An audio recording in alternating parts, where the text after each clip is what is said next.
ভারত সরকারের কৃষি মন্ত্রক ও দূরদর্শন শান্তিনিকেতন নিবেদিত কৃষি দর্শন অনুষ্ঠানে আপনাদের স্বাগত। আজ আমরা এসেছি বীরভূম জেলার সাঁইথিয়া ব্লকের অন্তর্গত জগন্নাথপুর গ্রামে। আমার সঙ্গে রয়েছেন এই গ্রামের বেশ কয়েকজন কৃষক বন্ধু যারা সারা বছর ধরে নানান রকম চাষ করে থাকেন। তাদের মুখ থেকে শুনবো তাদের সেই কৃষিকাজের অভিজ্ঞতার কথা এবং কোনো সমস্যা থাকলে অবশ্যই জেনে নেব সেই সমস্যার কথাও এবং সেই সব সমস্যার সমাধান সূত্র এবং কৃষিকাজের ক্ষেত্রে একটা সঠিক পথ আমরা জেনে নেব আজকের অনুষ্ঠানে উপস্থিত কৃষি বিশেষজ্ঞের কাছ থেকে। কৃষি বিশেষজ্ঞ হিসেবে আজ আমাদের সঙ্গে উপস্থিত রয়েছেন ডক্টর দীপক হাজরা, সহকৃষি অধিকর্তা, আদর্শ বীজ খামার, সাঁইথিয়া। আমরা প্রথমেই যাব কৃষক বন্ধুদের কথায়। আপনার নাম? আনন্দওয়াল পাল। তো আপনি এই গ্রামেরই বাসিন্দা? তো আমি সিন্দুরটোয়া বাড়ি। আচ্ছা, তো কি কি চাষ করেন আপনি? সব রকম চাষ আছে। আচ্ছা, ধান, ফল সব রকম আছে আমার। আচ্ছা, তো এই নানান রকম মিলিয়ে মিশিয়ে চাষ করতে গিয়ে একটুখানি অভিজ্ঞতা যদি বলেন, চাষ এখন কীরকম অবস্থায় রয়েছে, লাভজনক? হ্যাঁ, চাষ নিঃসন্দেহে লাভজনক। আর এবারে যেমন আমি পরীক্ষামূলকভাবে ড্রাম সিডারে চাষ করেছিলাম, তাতে প্রোডাকশান খুব ভালো স্বর্ণ ধানের এবং লেবার সাশ্রয়। আচ্ছা, তাতে ধানটাতে সব থেকে আমি দেখতে পাচ্ছি যে খোলা পচা রোগটা আমার এরিয়াতে বেশি। আচ্ছা, তাতে খোলা পচা রোগটা লেগেছে। আর দ্বিতীয় কথা হচ্ছে এই লাস্টের দিকে আমার এই বাদামি শোষক যে পোকাটা, এটা লাস্টের দিকে লেগেছে পাকা ধানে। আচ্ছা, এই দুটো সমস্যাও আপনি দেখছেন? স্বর্ণ ধানে দেখতে পাচ্ছি খোলা পচাটা প্রাদুর্ভাব সব থেকে বেশি। আচ্ছা আচ্ছা, তো খুব ভালো লাগলো আপনার সঙ্গে কথা বলে। প্রথমত আপনার অভিজ্ঞতার কথা শুনলাম, আপনি একজন প্রগতিশীল চাষি, কথা শুনেই মনে হয়েছে। তো সেই চাষ করতে গিয়ে নানান রকম অভিজ্ঞতার সম্মুখীন হতে হয়, তার মধ্যে অন্যতম স্বর্ণধান চাষ করেছেন। সেক্ষেত্রে খোলা পচা রোগের একটা আক্রমণ রোগের প্রাদুর্ভাব দেখা দিয়েছে এবং সেক্ষেত্রে সেই সঙ্গে পোকার আক্রমণের কথা উনি বলেছেন। জেনে নেব এই ক্ষেত্রে আরেকটু সাবধানতা কি অবলম্বন করতে হবে সে কথা। আমাদেরই একজন প্রোগ্রেসিভ কৃষক যিনি বললেন যে উনি ড্রাম সিডার পদ্ধতিতে চাষ করেছিলেন এবং আমাদের এখান থেকেই ড্রাম সিডার নিয়েছিলেন। তো সেখানে যে সমস্যা উনি বললেন যে বাদামি শোষক এবং হচ্ছে খোলা পচা রোগের আক্রমণ উনি দেখতে পেয়েছেন। তো খোলা পচা রোগটা সাধারণত যে আমাদের যে লাল স্বর্ণ জাত আছে, সেই লাল স্বর্ণ জাত হচ্ছে সহনশীল খুব একটা নয়। তো সেই কারণে এটা বেশি হয়। এছাড়াও যদি আমরা অনিয়ন্ত্রিত চাষবাস করি তাহলেও কিন্তু খোলা পচার আক্রমণ বাড়তে পারে। যেমন হচ্ছে যে আমরা যদি সুষম সার ব্যবহার না করি এবং অধিক পরিমাণে যদি নাইট্রোজেন ঘটিত ইউরিয়া সার ব্যবহার করা হয়, তাহলে কিন্তু আমাদের এই খোলা পচা রোগের প্রাদুর্ভাব দেখতে পাওয়া যাবে। সঙ্গে হচ্ছে যে যদি জমিতে প্রচুর পরিমাণে আগাছা থেকে যায়, তাহলেও কিন্তু খোলা পচার আক্রমণ দেখতে পাওয়া যায়। এছাড়া যদি অনুকূল পরিবেশ সৃষ্টি হয়, আবহাওয়া পাওয়া যায়, তাহলে খোলা পচার আক্রমণ হবে। এবং এই বছরে যদিও খুব একটা বৃষ্টিপাত হয়নি, খোলা পচার আক্রমণ ততটা অধিক হওয়ার কথাও নয়, হয়তো হয়েছে। তো খোলা পচা নিয়ন্ত্রণ করার জন্য প্রথমেই বুঝতে হবে যে আপনি খোলা পচা আদৌ ওটা হয়েছে কিনা। বিভিন্ন ধরনের রোগ দেখতে পাওয়া যায়, তার মধ্যে বাদামি ছিটে রোগ রয়েছে, ঝলসা রয়েছে, খোলা পচা রয়েছে। এই সব রোগেই আমাদের যে খারিফ যে ধান তাতে কিন্তু ক্ষতিগ্রস্ত হয়। তো খোলা পচার জন্যে বিভিন্ন ওষুধ রয়েছে। প্রথমেই বলবো যে আমরা নাইট্রোজেন সারটা আপনারা কম দিন, সঙ্গে হচ্ছে আগাছা ঠিকঠাকভাবে নিয়ন্ত্রণ করুন এবং পরবর্তীকালে যদি দেখা যায় যে শীষ আসার সময়ে খোলা পচার আক্রমণ খুব বেশি হচ্ছে, তখন আমরা যে ওষুধগুলো বলছি সেই ওষুধগুলোর মধ্যে যে কোনো একটা স্প্রে করুন।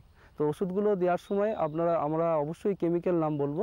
যেমন হচ্ছে আমরা যদি এখন খুব ভালো নতুন জেনারেশনের যে ওষুধগুলো এসছে, যেমন হচ্ছে আমরা বলতে পারি টিল্ট বলে, যেটা প্রপিকোনাজল বলে যে পাওয়া যায় আর কি, প্রপিকোনাজল টিল্ট বলে, সেটা আমরা প্রয়োগ করতে পারি। ট্রাইসাইক্লোজল যেটা আমরা বিম বলে বাজারে পাওয়া যায়, সেটা ব্যবহার করতে পারি। তাদের ডোজ হচ্ছে টিল্ট দিলে পরে 1 ml প্রতি লিটার জলে গুলে স্প্রে করতে হবে এবং যদি ট্রাইসাইক্লোজল বা বিম দেওয়া হয় তাহলে 0.5 গ্রাম প্রতি লিটার জলে গুলে প্রয়োগ করতে হবে। এছাড়াও কার্বেন্ডাজিম বলে যে ওষুধ আছে, অনেক পুরনো ওষুধ, সেই কার্বেন্ডাজিম আমরা প্রয়োগ করতে পারি এবং সেটার মাত্রা হচ্ছে 1 গ্রাম প্রতি লিটার জলে গুলে আমরা স্প্রে করলে এই খোলা পচার রোগ থেকে আমরা নিষ্কৃতি পেতে পারি। এবং এখানে একটা জিনিস মনে রাখতে হবে, যদি আমাকে দুবার স্প্রে করতে হয় তাহলে কিন্তু 10 থেকে 15 দিন অন্তর আমরা স্প্রে করব এবং যে ওষুধটা প্রথমে স্প্রে করেছি সেই ওষুধটা আবার কিন্তু পরবর্তীকালে স্প্রে করব না। অর্থাৎ প্রথমে যদি আমরা ট্রাইসাইক্লোজল দিই তাহলে পরবর্তীকালে আমরা টিল্ট দেবো বা হচ্ছে আমরা কার্বেন্ডাজিম দেবো। কোনো সময় কিন্তু দুবার ট্রাইসাইক্লোজল প্রয়োগ করব না, এবং এইভাবে করলে পরেই আমরা কিন্তু খোলা পচা নিয়ন্ত্রণ করতে পারব। এছাড়াও যেটা আমাদের বলা হলো যে বাদামি শোষক পোকা, সেই বাদামি শোষক পোকাও কিন্তু আমাদের খারিফ খন্দে একটা সমস্যার সৃষ্টি করছে, এবং সেই বাদামি শোষক পোকার যদি আক্রমণ হয়ে যায় তাহলে কীরকমভাবে দেখতে পাওয়া যায়, যখন আমরা বুঝতে পারি তখন কিন্তু সে অলরেডি ক্ষতি করে দিয়েছে।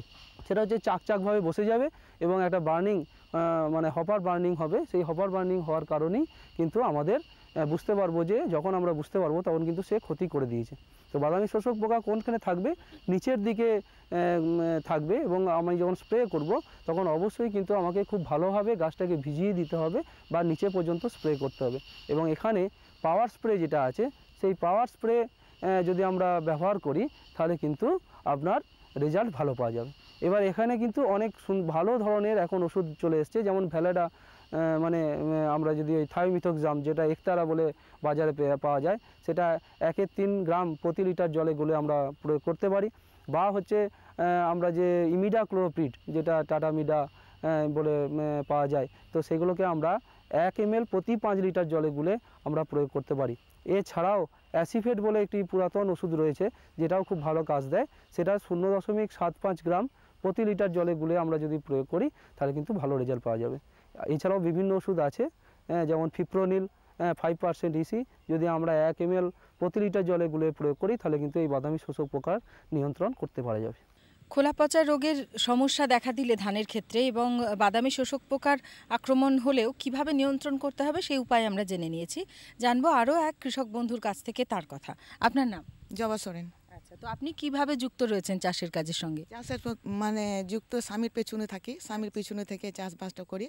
তারপরে মেয়ে ছেলে তো বাড়ির চাষ নিয়ে হয়তো বাড়ির কাজ নিয়ে ছেলে মেয়ে নিয়ে একটু ব্যস্ত হয়, কিন্তু চাষটা লাগিয়ে দিয়ে এলাম। তারপরে হয়তো সেখানে স্বামী আছে, স্বামীর কাছ থেকে প্রশ্নটা নিয়ে কত কি চাষ হলো বলো, সেখানে হিসাবটা দেয় যে তাই তো এই যে জায়গায় জায়গায় পোকা লাগছে ধানের ঝাড়ের মধ্যে, কিন্তু 10টা ঝাড় দিতে ভালো আছে, 5টা ঝাড়ের মধ্যে পোকা সাদা সাদা হয়ে আসছে ধানটা। তারপরে হয়তো সেখানে আগড়া হয়ে যাচ্ছে। হ্যাঁ, জল বেগরে চাষটা খুব একটু মনে করুন যে ভালো হচ্ছে তা না, এই স্বামীটা এই জবাব দেয়। আচ্ছা, হ্যাঁ, তো এইগুলোর আপনি উপায় জানতে চাইছেন? উপায় জানতে চাইছি। আচ্ছা, আর কি কি চাষ হয়?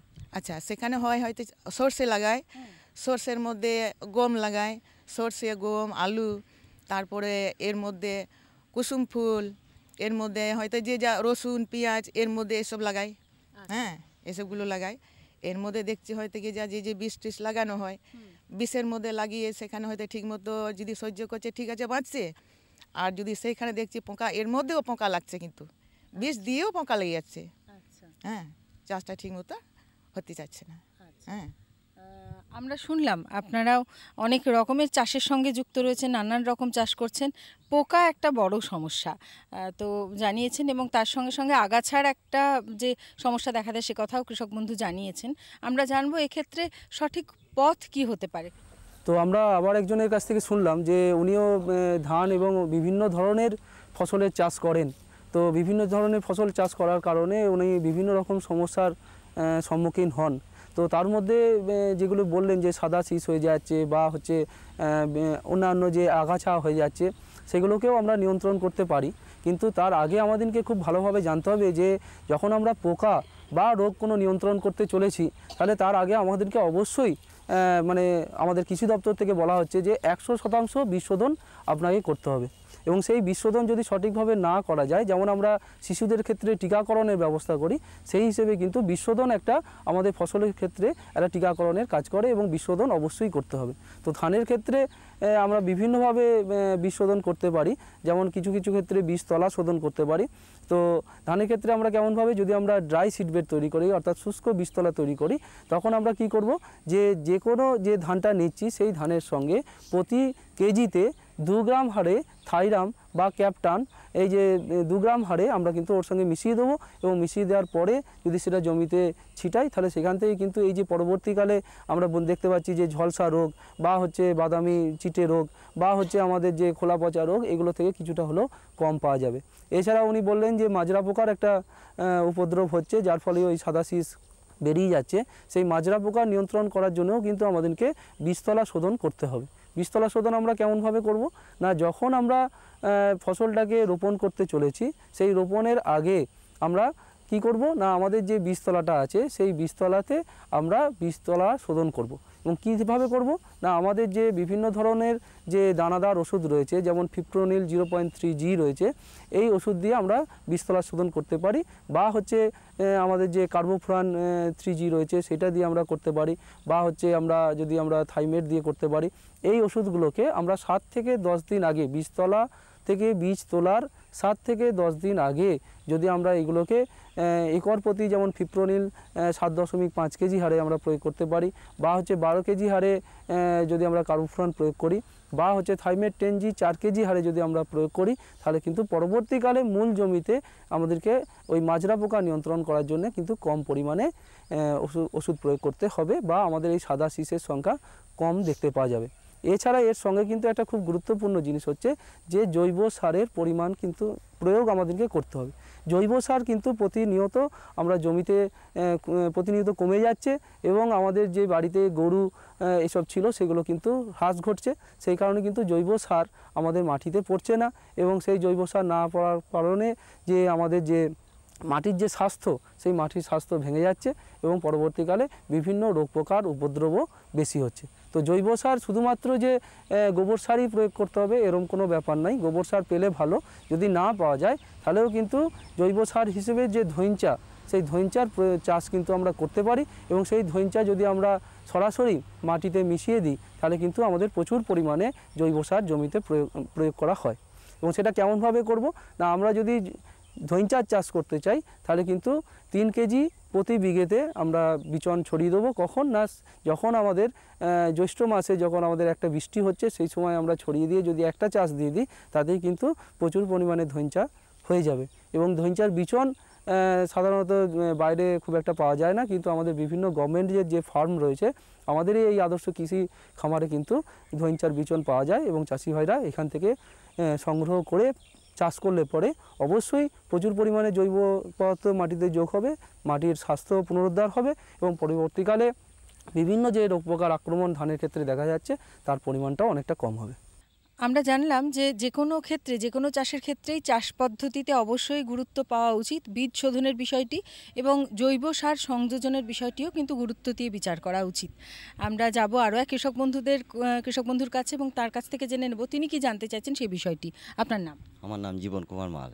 আচ্ছা, তো কি জানতে চাইছেন? আমি জানতে চাইছি যে বালি মাটিতে সর্ষে 1 বছর লাগাইছি, দ্বিতীয় বছর গোড়াতে হয়তো গুটি গুটি হচ্ছে, ফলন হচ্ছে না, গাছ ছোট হয়ে যাচ্ছে দিনকে দিন।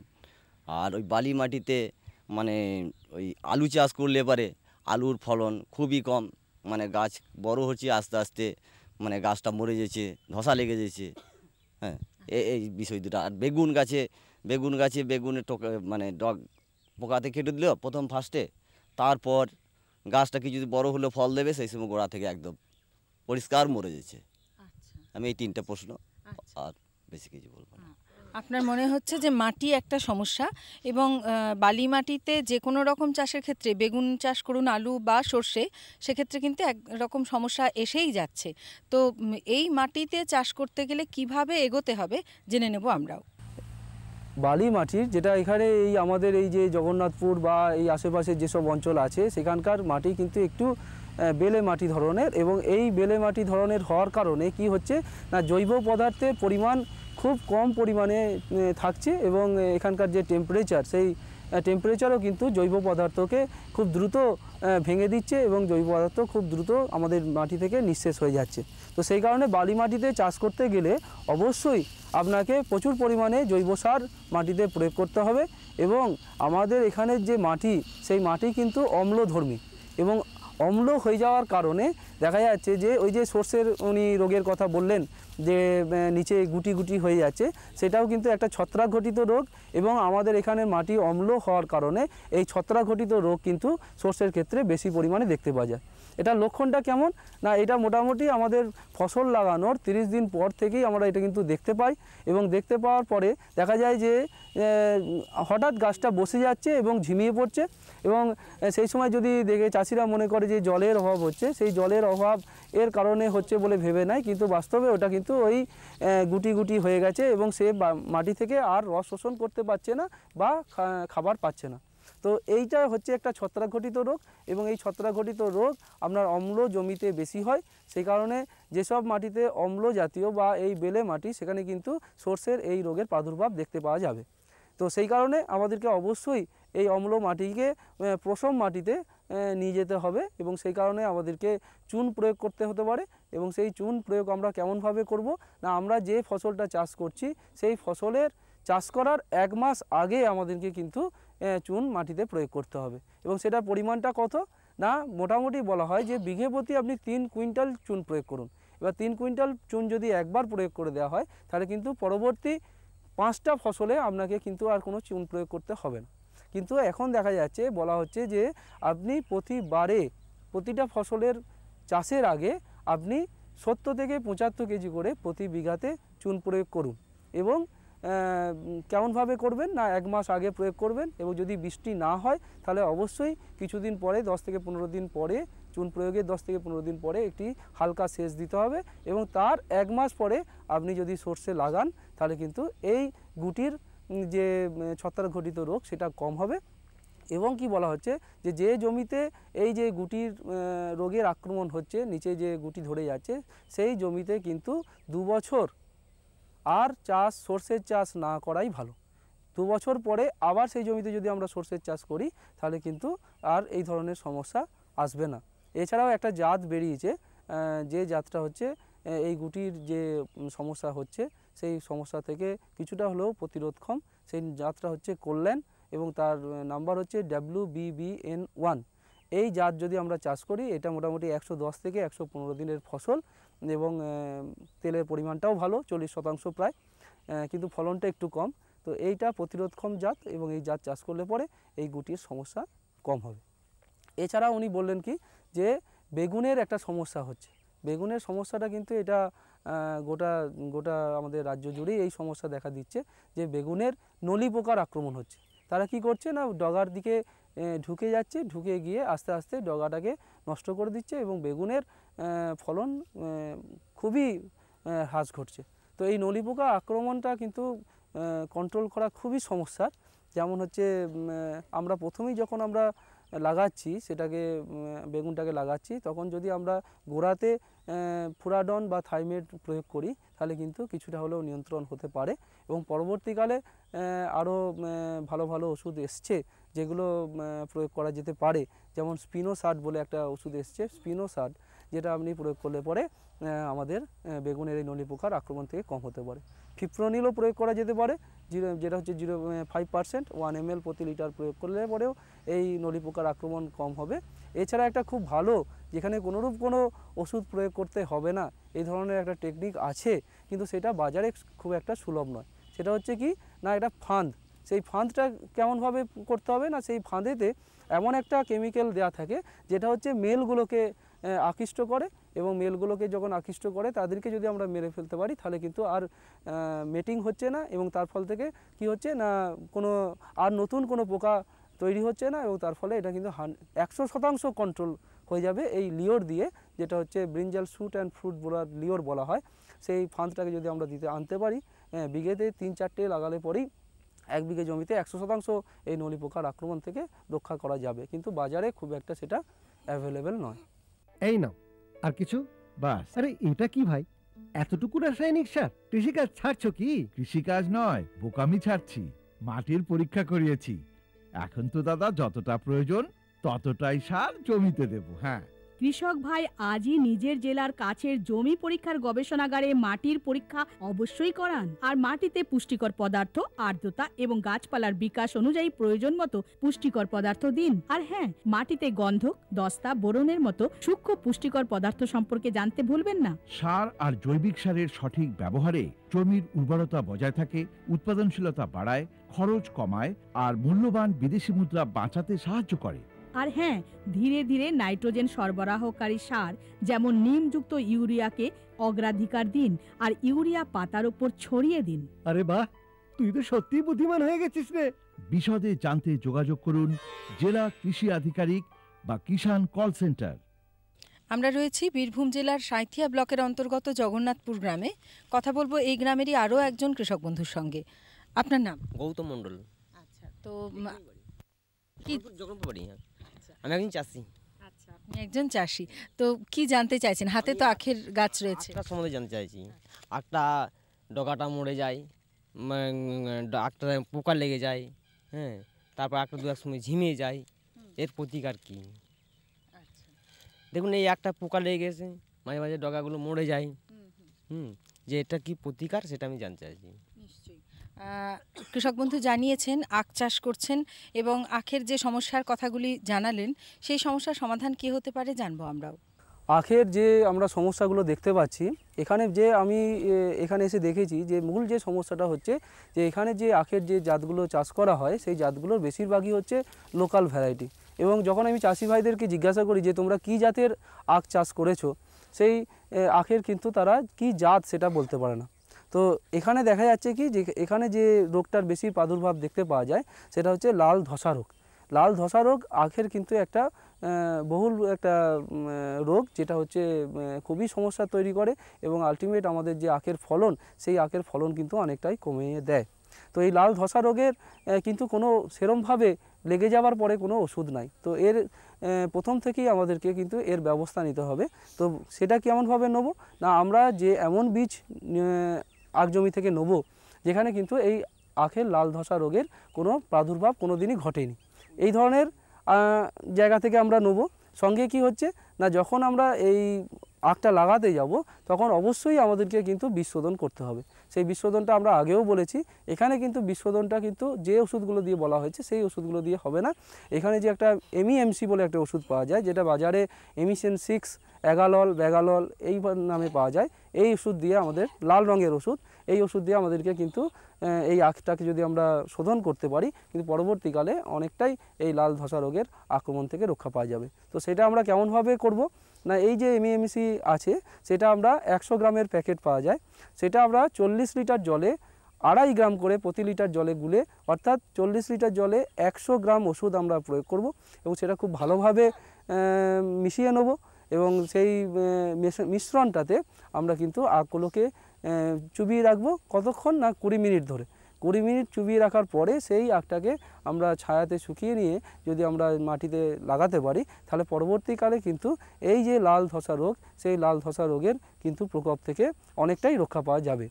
কিন্তু লাল ধসা রোগ লেগে যাওয়ার পরে কিন্তু এর কিন্তু সমস্যার আর কিছু করার নাই। তখন কি করা হবে না, ওই যে লেগে গেছে যে গাছটাতে, যে ঝাড়টাতে, সেই ঝাড়টাকে পুরোপুরি তুলে নিয়ে এসে মাটিতে পুঁতে ফেলতে হবে বা পুড়িয়ে ফেলতে হবে, যাতে করে পরবর্তীকালে অন্যান্য যে আখগুলো আছে সেই আখে যেন সেটা আক্রান্ত না হয়। আর একটা এখানে যেটা সমস্যা আমরা দেখতে পাচ্ছি সেই সমস্যাটা হচ্ছে মাজরা পোকার একটা সমস্যা, পলাশি মাজরা পোকা যেটা বলা হয়, সেটা হচ্ছে ইন্টারনোড বোরার। ওই দুটো যে আমাদের পর্ব আছে সেই পর্বের মধ্যের জায়গায় এরা দলবদ্ধভাবে আক্রমণ করে এবং এই আক্রমণ প্রধানত বর্ষার শেষ হয়ে যাওয়ার পরেই এদের আক্রমণটা হয় এবং আক্রমণটা হলে পরে এদের দেহ নিঃসৃত একটা রস বেরোয়, যেটা দেখেই আমরা দূর থেকে বুঝতে পারি যে এই পলাশি মাজরা পোকার আক্রমণ হয়েছে। এবং সেই পোকা যদি লেগে যায় তাহলে কি হবে না, আস্তে আস্তে উপরের দিকটা মরে যাবে এবং পাশের যে গাঁটটা আছে সেই গাঁট থেকে আবার কিন্তু নতুন মানে আখের যে চোখগুলো আছে সেগুলো স্প্রাউট হয়ে যাবে।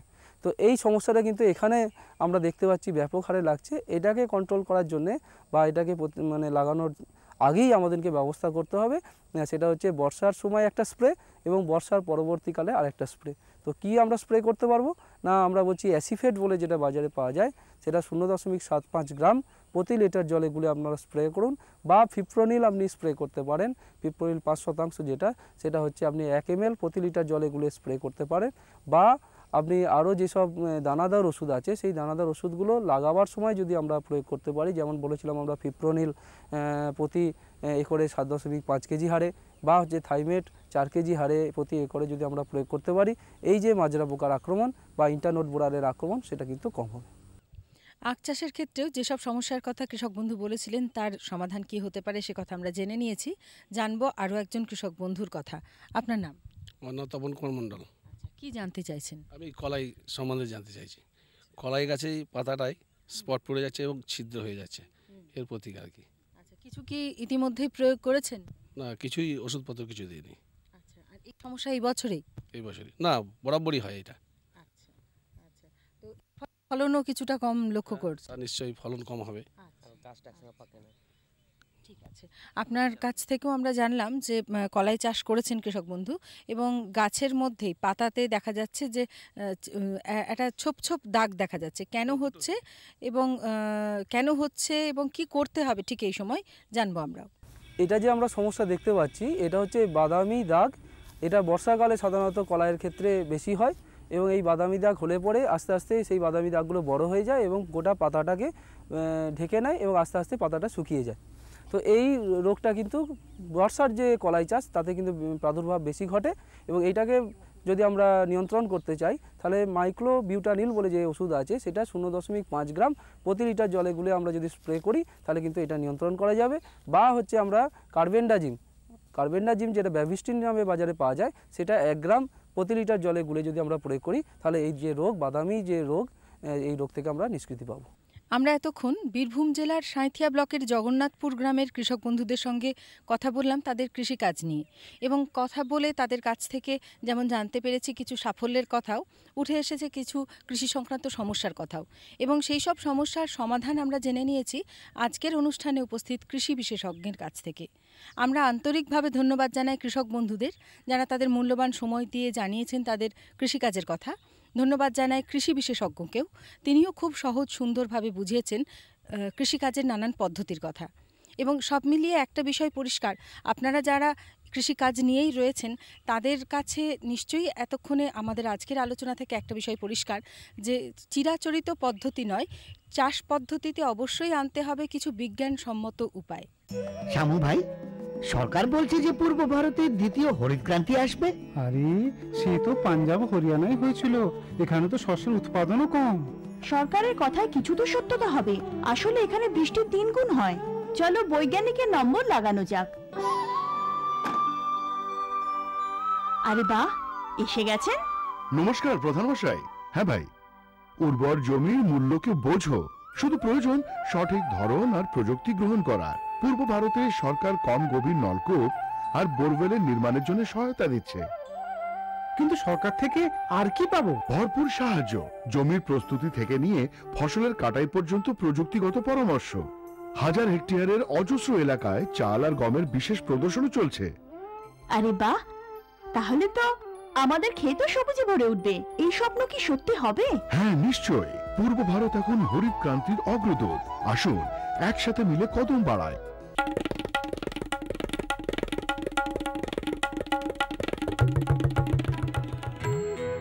ওমা, আমি স্কুলে পড়তে যাচ্ছি। হ্যাঁ, স্কুল? বিয়ের সময় তুমি না বলেছিলে তুমি লেখাপড়া জানো? আরে মা, ফার্ম স্কুলে যাচ্ছি চাষের বিষয়ে নতুন নতুন কথা শিখতে। আপনিও চলুন। ফার্ম স্কুল, যেখানে জমিতে ফসল বৃদ্ধির প্রত্যেকটি কথা চাষিদের শেখানো হয়, যেমন মাটির হিসেবে সঠিক সার, ভালো বীজ আর প্রয়োজন অনুযায়ী কীটনাশক। কেননা কম খরচে বেশি লাভ। সুগন্ধের মাতোয়ারায়, সুস্বাদের বাহারে, উন্নতির সুরেতে, ফুটে ওঠা হাসিতে, সবুজে ভরা গাছপালায়, বড় বড় ব্যবসায়, সুমধুর সুকণ্ঠে, হাসি খুশির আগমনে। এনেছেন বাগান পরিচর্যা মিশন। আমরা চাই আপনার সুখ সমৃদ্ধি। কেমন লাগছে আমাদের অনুষ্ঠান? আমাদের চিঠি লিখে জানান। চিঠি লেখার ঠিকানা কৃষি দর্শন, অধিকর্তা দূরদর্শন কেন্দ্র, শান্তিনিকেতন, শান্তিনিকেতন, সূচক 731235।